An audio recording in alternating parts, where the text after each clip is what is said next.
Գյումրիում անցյալ տարվա հունվարի 12-ին ռուսական ռազմապազայի զինծառայող Վալերի Պերմյակովի կողմից սպանված Ավետիսյանների հարազատները դժգոհ են ավարտված դատաքննությունից, դրա ընթացքից ու արդյունքներից։ Նրանք պնդում են, իրենց հուզող հիմնական հարցերի պատասխանները չեն ստացել։ Շիրակի մարզի ընդհանուր իրավասության դատարանը անցյալ շաբաթ ռուսական ռազմապազայում կայացած դատական վերջին նիստին Պերմյակովին դատապարտեց ՑՄ ազատազրկման։ Հարազատներն այսօր ասուլիս էին հրավիրել հենց սպանվածների տանը Գյումրիի Միասնիկյան 188 հասցեում։ Ոչ, մենք ոչ մի հարցի պատասխան չունենք, իրանց տված պատասխանները այն է, որ Վալերի Պերմյակովը փախել է, ուզեցել է գնա տուն, հագուստ է իրան անհրաժեշտ եղել, շոր եւ գումար անհրաժեշտ եղել, դա ինչ որ դռներ է ծեծելով եկել, տեսել է այս դուռը բաց, հասկացանք, ենթադրեցինք լավ դարվազի հայաթի մուտքի դուռը բաց է եղել, բայց տան դուռը փակ է եղել բալանիկով ներսից, ապակին կոտրելով հանելով, ներսից դուռը բացելով մտնել է ներս ու սկսել է այդ որջրագործությունը կատարել։ Ընտանիքի գնդակահարությունից հետո Գյումրիում սկսվեցին զանգվածային հավաքներ, տեղի ունեցան բախումներ ոստիկանության հետ։ Ավետիսյանների դուստր Լուսինե Ավետիսյանը բացահայտում է, այդ օրերին քրեական աշխարհը ճնշում է գործադրել, հորդորել, սպառնացել, որպեսզի Ավետիսյանների հարազատները միջամտեն ու կոչ անեն գյումրեցիներին դադարեցնել հավաքները։ Համ սպառնացել են, համ էլ հորդորել են։ Այսինքն որ կանգնեցրեք, դուք կարող եք ձեր սուքը թող չքաղաքականացնեն, այնինչ այս ամեն ինչը քաղաքական մեր իրոքից եթե ուզենային կբացահայտեին։ Գևորգ Կոստանյանը պահկվել էր միլիցեքի հետևը, որ լեննականցի քաղաքացիները ձվով չտային գլխին։ Ինչի համար էիր պահկվել։ Եթե դու մեղավոր չէիր, եթե քեզի մեղավոր չէիր զգում, որպես քաղաքացի, որպես մարդ,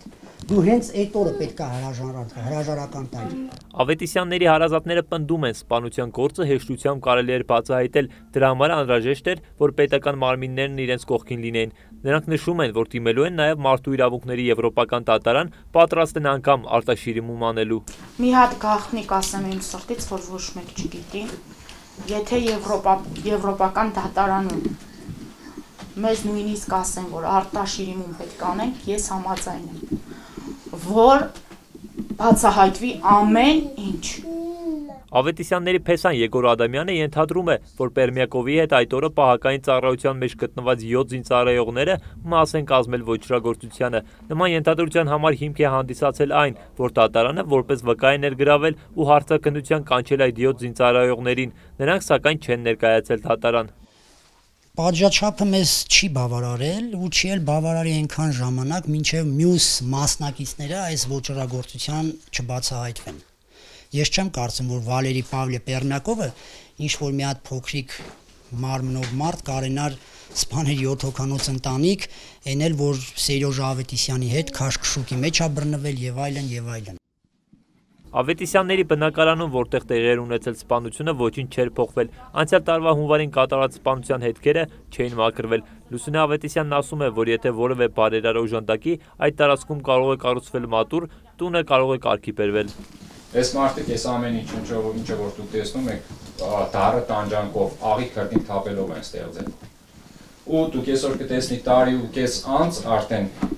մենք չկարողացանք ոչ մի բան այս ամեն ինչից փրկել, որովհետև մենք սպասեցինք, որ կարող է մի օր պետք է այս ամեն ինչը արտար դատավարություն կայացնելու համար կան նորից կրկնակի քննություն անցնեն եւ այլն, ու այս ամեն ինչը մենք տեսնենք բոլորը փդաշարտած, ծնգերաջած եւ այլն, ամեն ինչ փչացավ, ամեն ինչ այս մարդկանց այդ կան տարիների այդ դառը տանջանքը փչացավ, ոչ մի բան հնարավոր չեղավ։